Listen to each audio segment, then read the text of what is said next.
Hey, David, thanks for joining me. Glad to be here. Thanks for having me, EJ. Why don't you start by introducing yourself? Happy to. My name is David Vogelpohl. I'm the Chief Marketing Officer here at FastSpring, and really excited to be here today to talk about localization or globalization. Yeah, really both, right? Globalization, localization. Tell us a little bit about your background. What kinds of software companies have you worked with in the past and in what roles? Yeah, so some of the software companies I've worked for in the past. So I worked for a company that provided access to a network called Usenet, and we had software as part of that offering, what's called a Usenet client. This would have been downloadable software. And then I owned and operated my own digital full service marketing agency. And many of our clients would offer software and SaaS in a variety of ways. There were form fill software products and B2B SaaS products and a variety of different offerings. And then for 7 years, the role I had right before FastSpring, I worked for a company called WP Engine. And we had a variety of software offerings, everything from WordPress themes and plugins, a local development tool called Local, and then had very SaaS-like elements to our offering there. So software and SaaS has been a really big part of my career, actually, EJ. With both your agency and the other companies that you've worked with, what size of software and SaaS companies have you typically focused on? Has it been all across the board? We had some fairly large customers in my agency days, but the majority of them would be what you would consider in the larger scale, like an SMB software company. So kind of mid-sized to small, even just getting started, which is a lot of the customers that actually use the FastSpring platform. So it was really neat for me joining, having a connection to so many similar companies from my past. Right, makes sense. You know the customer base well. One thing that I love about working at FastSpring is that we have customers who are headquartered all over the world.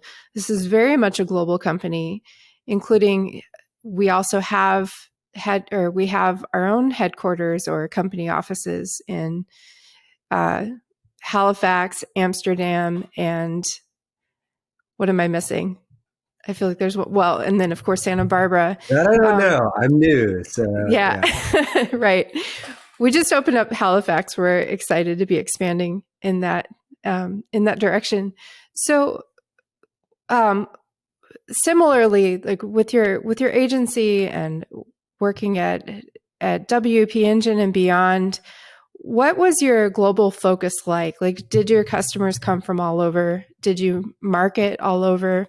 Like, I know that you have a background, expansive background in globalization, but what does it look like?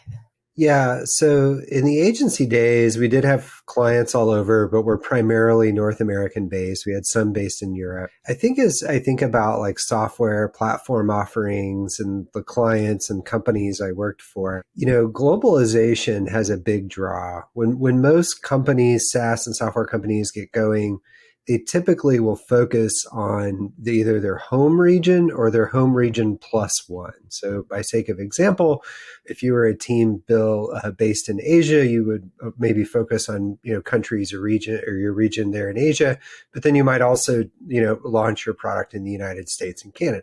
And what happens in these cases, whether you're focused on one region like North America or like one plus one, like just two key regions, is over time, you start to take up the available inventory for attracting new customers. You're advertising in PPC, you're advertising on social media, maybe you even have affiliates. And you start to kind of fill all the blanks. And then you're into this optimization zone where you're trying to get better and better conversions, find more and more niche audiences. And of course, one of the biggest ways you can grow is just to expand your geographic footprint. And so most services, when they launch, they'll have their service in maybe one and two languages, charge in one currency, and you'll get customers from other countries that are able to transact in those currencies, even though they're based in a different country with a different currency. And so you'll start getting sales from these outside areas. But when really the work comes in is when you're like, okay, but now I really want to double down. We're getting a lot of customers from the UK, but we're charging in dollars. We haven't really localized our experience. We're getting a lot of customers from France. We want to do the same. This is where the strategy starts as people start to think about it. And I can get into this particulars, but that just to set the stage. That's generally how globalization would come into play with the brands I've worked with in the past. I think there's a common idea that startup culture, in particular, startups like to talk about that. SaaS and digital software, it is global from day one, and they talk about it that way, is that there's unlimited growth possibilities because from day one, if you're online, you can find customers from all over the world, or customers can find you from all over the world. And I've always found that to be just a little misleading, because while it's true, there's so much work that goes into creating a product that's optimized for global markets. And I think that's a little bit of what you're talking about with the different stages. Anything you want to say about that, about just sort of this idea or even a myth that SaaS and software are global from day one? Every good myth has like a seed of truth. So I think like the one true part of that statement for me is the ability to distribute your product to the four corners of the earth without having to facilitate infrastructure and logistics and things like that. And so I think like in that way, it is very core to that truth. But to your point, like delivering ones and zeros isn't really the trick. It's delivering something meaningful to the people that are using your software or SaaS. In the product sense, this could mean all kinds of things, from the way you approach your UX, certainly language.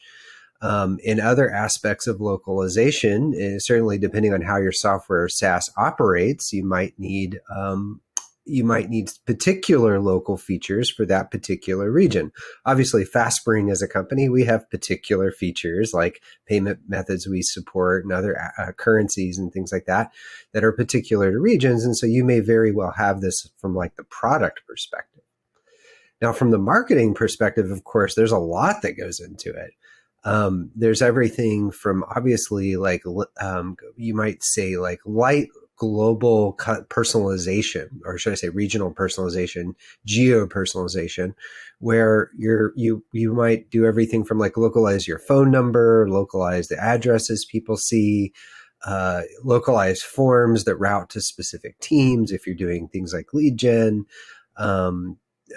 Certainly localizing currency is a big part of that.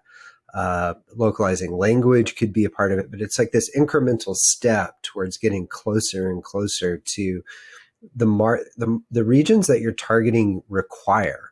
Now, a lot of people, like most of my experience has been going from North America into other regions. I've experienced it from the other way around, but the majority of it has been North America to other regions. And so what a lot of people do is start with English speaking regions and then branch out to regions where English is commonly spoken in your space. So for example, the Netherlands and Germany, when it comes to web technologies, a lot of the people involved with web technologies do speak English.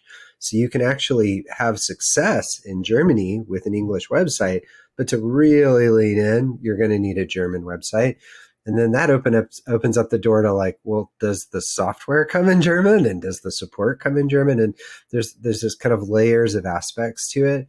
But those are the components, at least as I think about going into market in a new region. Do you have any stories of things that surprised you as you worked on breaking into new markets from a marketing perspective? Yeah, so I'll rewind the clock back, right? So don't judge too much by the things that surprise me, but I think the nuances between languages, in English in the United States, we often use Z's for words like realization, and international English would use an S. There's also the notion of UK English. So I think one quick win, especially if you are a US based company, is, localizing for your English site for international audiences using international English. And there's more to it than just swapping Z's for S's. but it's not as massive as like a translation into a new language. Maybe for you, it might be French.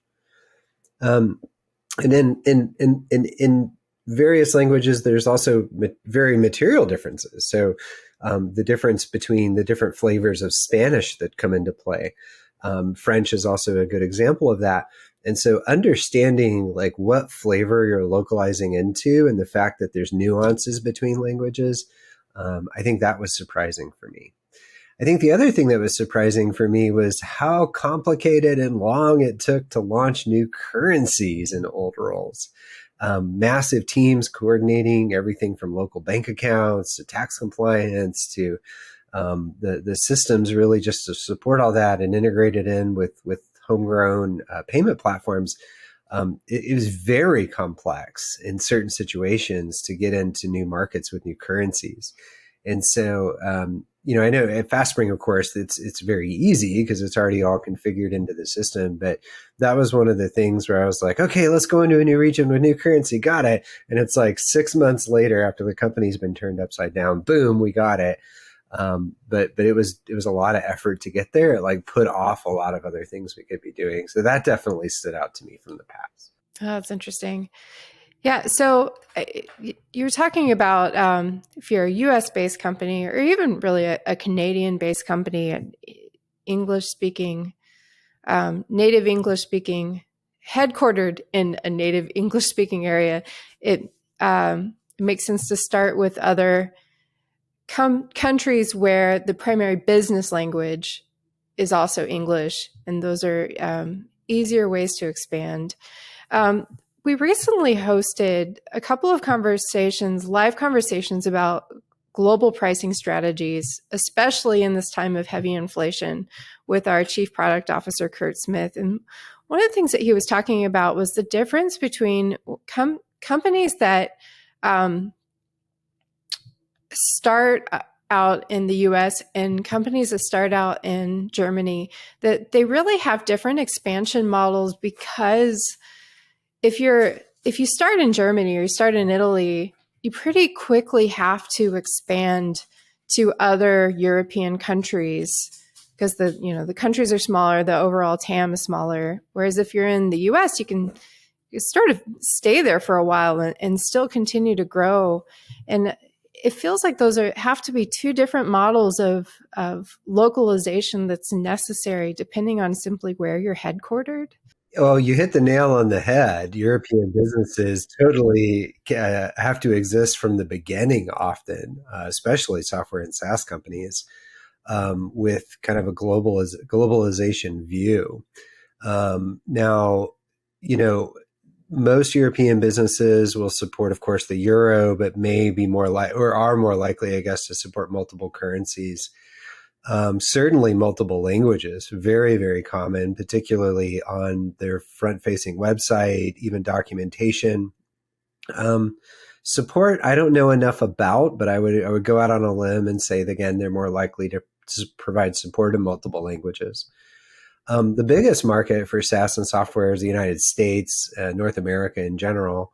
And so if you're starting a SaaS or software company in Europe, there's a really, really good chance that from the very beginning, you're going to be targeting the United States. And so this was what I was kind of referencing earlier in the responses when I was like, you might start by targeting 1+1 region.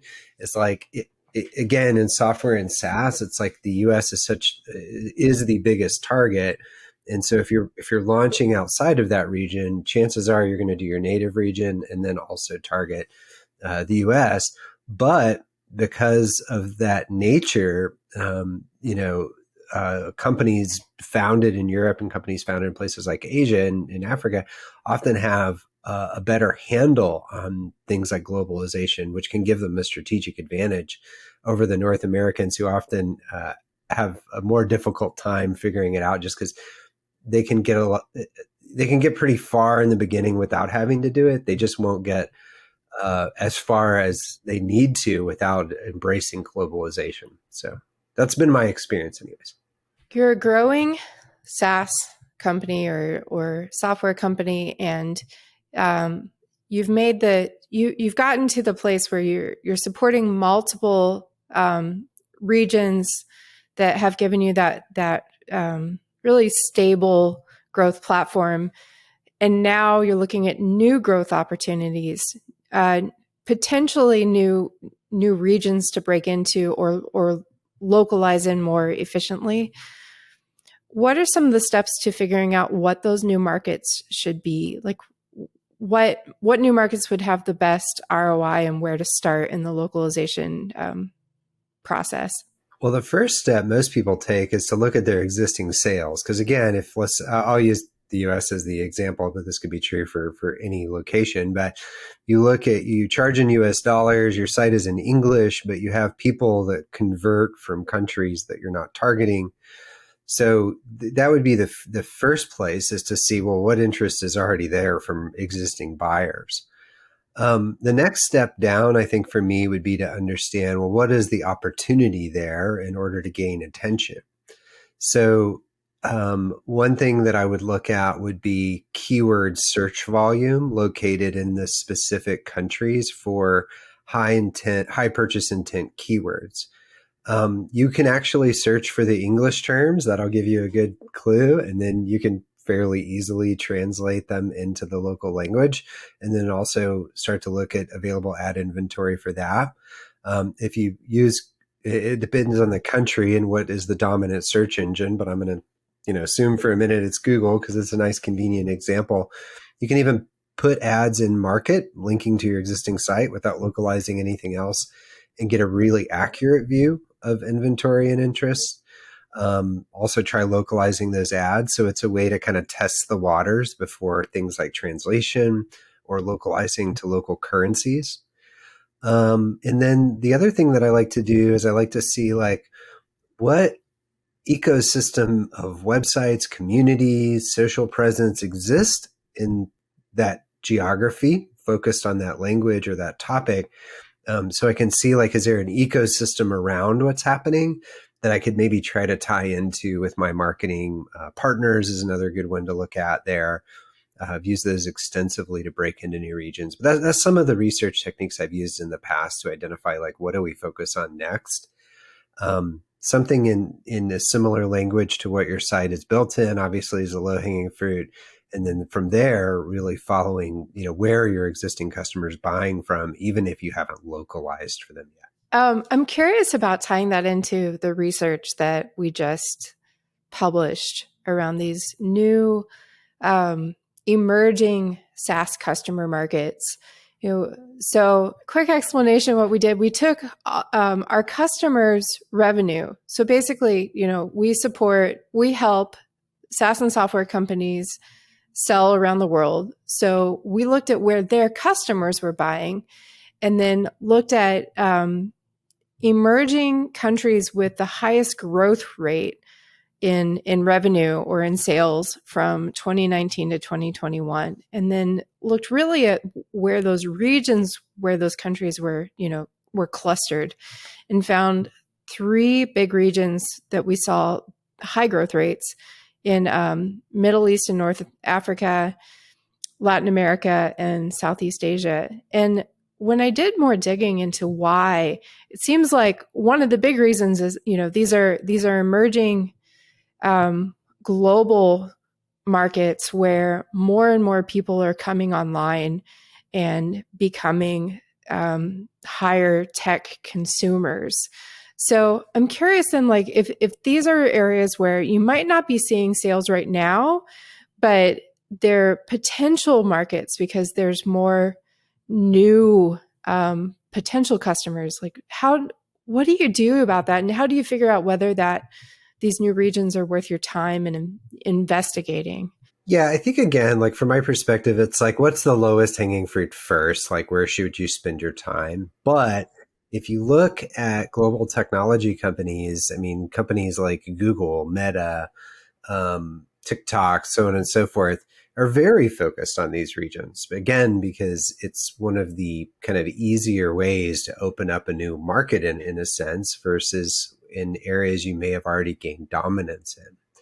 Now, as I think about your go to market strategy and like, do you focus on North Africa? It depends, I think, also on what you're selling. I think in the hosting business, which I was in for a long time, there's a lot of opportunity in places like that. There's big companies with big websites to host. And so I think, depending on your software or SaaS offering, it could very well be that that's a place that's worthy of focusing on. We have FastSpring customers of some manufacturing, I think, equipment design software.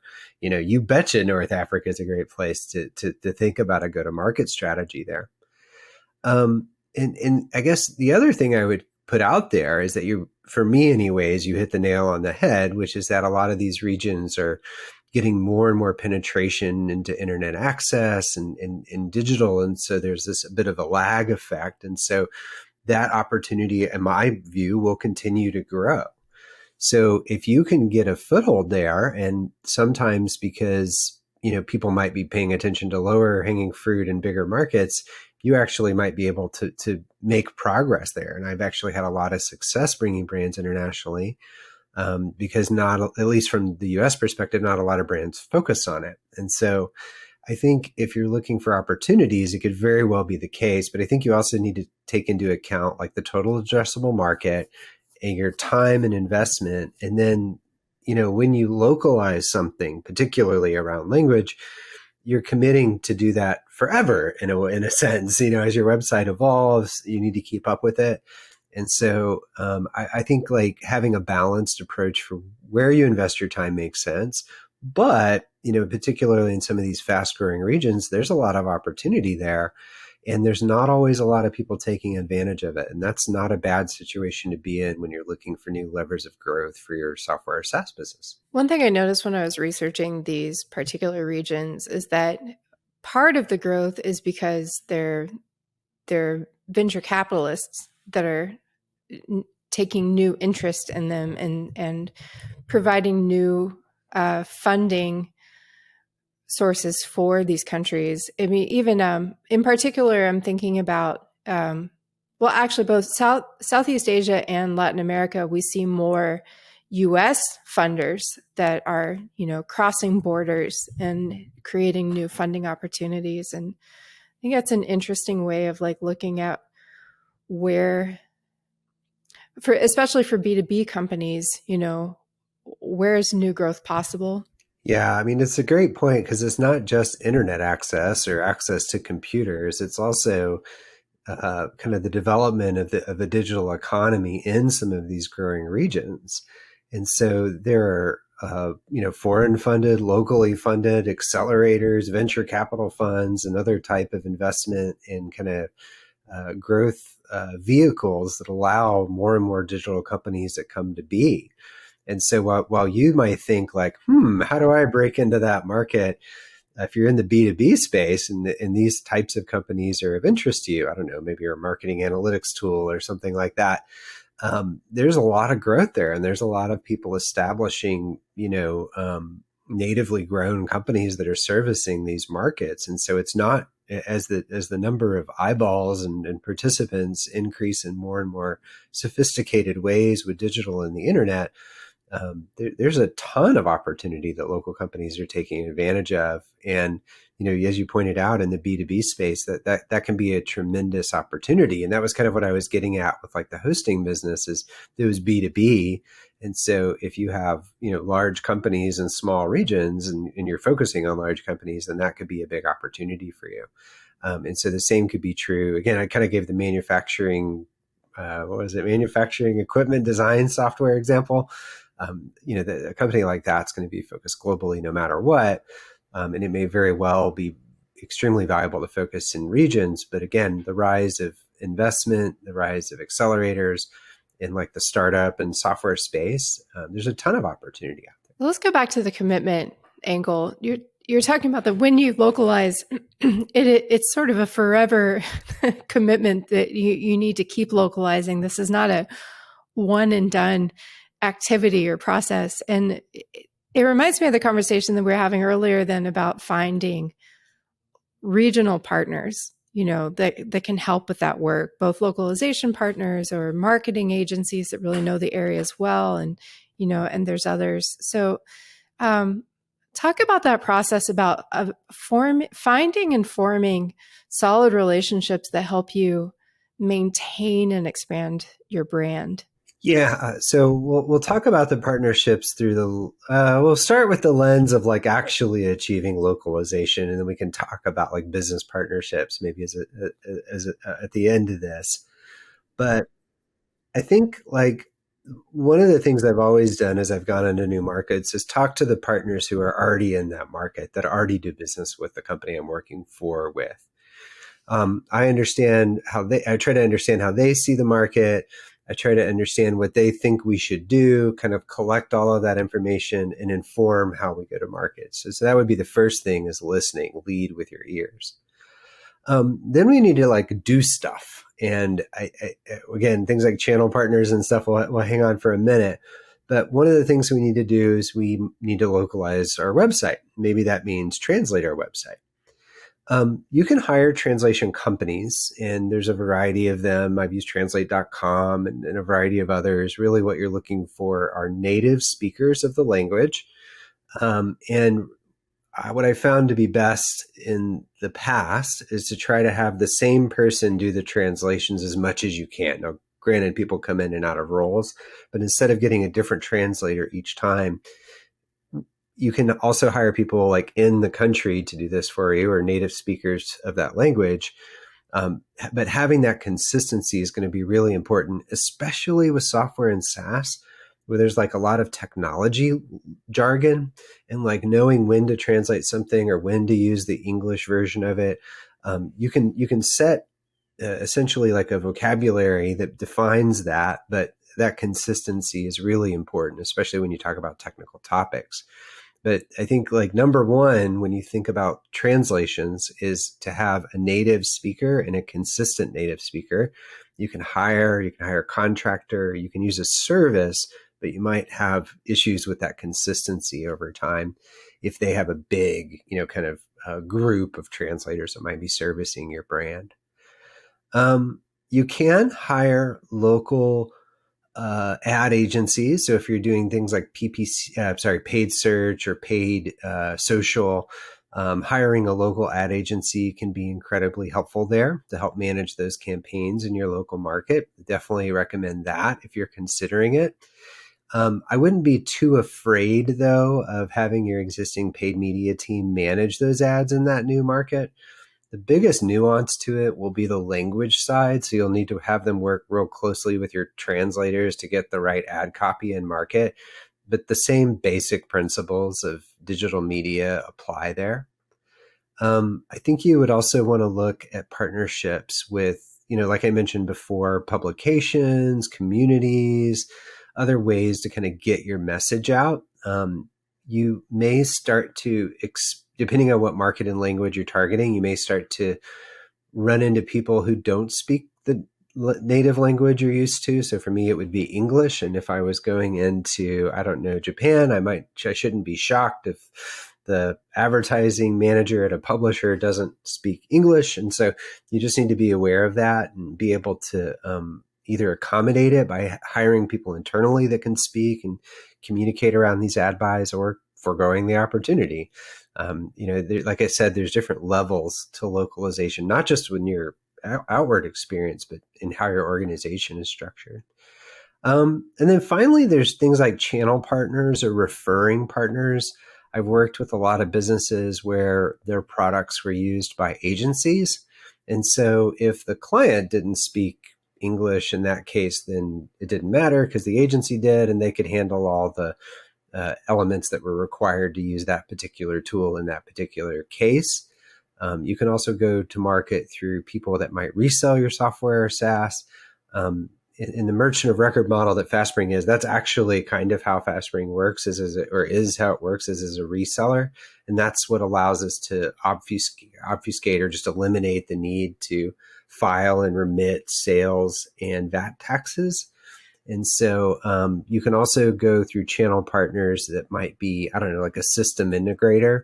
And every time they set up a system for someone, they could sell your software or SaaS along with it. These are different aspects to partnerships that I've either experienced or led or seen other people find success with. when you're starting to localize in a specific place, there's often significant cultural differences just across a country to take into consideration. And I did a quick Google search. So this is the snippet. I'm not sure how up to date it is, but how many native languages are in India alone? And according to the first search result, India has 22 separate official languages. It's home to 121 languages and 270 mother tongues. And so, I mean, if you're localizing in India, you start with Hindi, which is probably the most common language. But then, if you're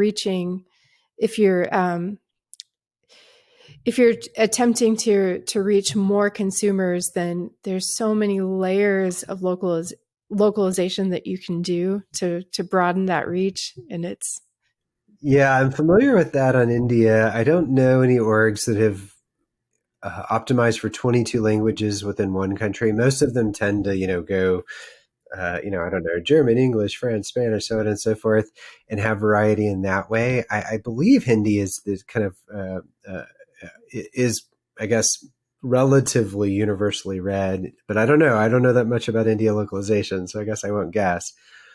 But the core of your question was really like around cultural differences. And so within region, you definitely can have cultural differences. And I think it depends on the size of the country and the country you're targeting. So like in the US, you have like the West and the South and the North and the Midwest. And depending on what you're offering could very well warrant being regionalized. I guess if you were selling photography software and you were selling even into places like the UK, which is a relatively small place, you might want to favor localized images based on where the person, or at least where their IP address lives. And then in larger regions, you could also have that same effect, which could take the kind of form of images. It could take the form of an actual language or jargon. And so I think like the biggest thing I think though that I think about cultural differences is really, understanding that you have a frame of what design and words mean based on where you're from. And that doesn't always translate into another culture. And so color is a great example of this. In some culture, red means death. So if you have your CTA as a red button in countries that observe that, or feel like or I guess where red is recognized as a color that represents death, well then you need to accommodate for that. So it's more than just localizing language. It's also localizing layout, color, and other aspects of the user experience based on the kind of cultural frame that the person is coming in from. And I think it's just important as marketers or people focused on growth and globalization that your frame of reference is totally different than theirs. And so it's really helpful to have people with that local frame of reference review your content, review your designs, provide feedback. Because if you just go in and change the words, then you're very likely to miss something that could be very negative to your brand. So I know that a number of language service provider companies, they do more than just translation. They can provide cultural edits and what do you call it, consultations and other things like that. Um, are there any other tips to making sure that you're catching everything when you're starting to build this localization strategy? In terms of catching everything, in terms of like, did I do a good job or not at that localized experience I built? The first level is find a native speaker who lives in the location is the ideal. If you have a local speaker who was born in the location and now lives in your location, that's okay. But of course, you're looking for someone preferably on the ground. You're looking for someone you can trust. You're looking for someone who knows your industry a little bit. This is really where partners, I think freelancers and contractors can also come into play. But you're looking for someone familiar with your industry, or at least could get really familiar really quickly.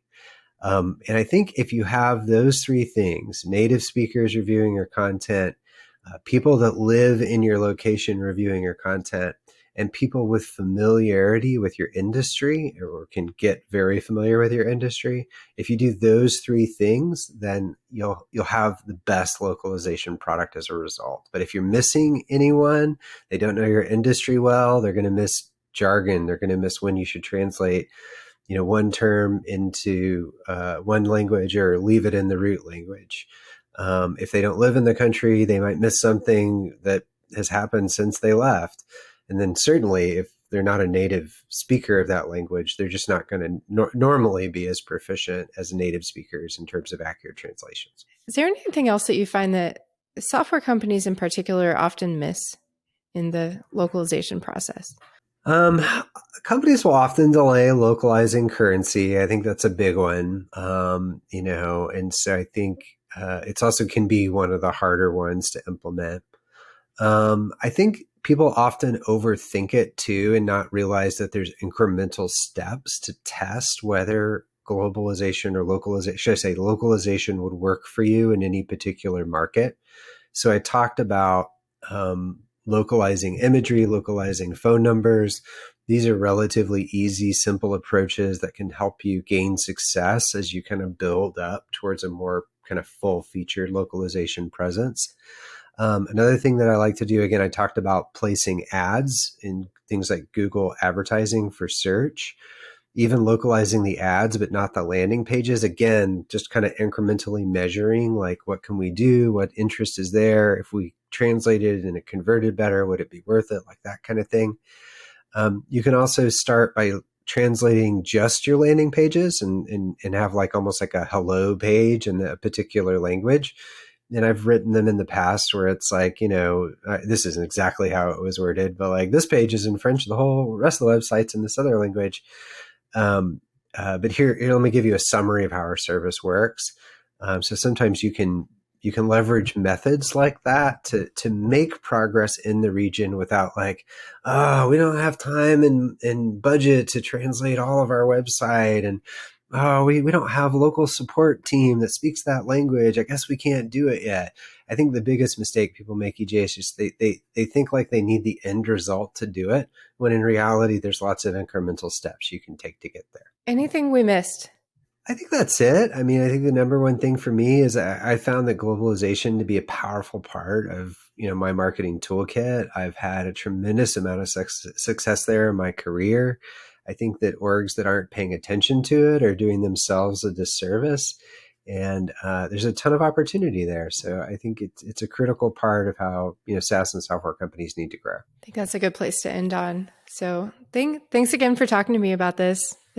I love this topic. Yeah, me too. This was fun. Thanks for having me.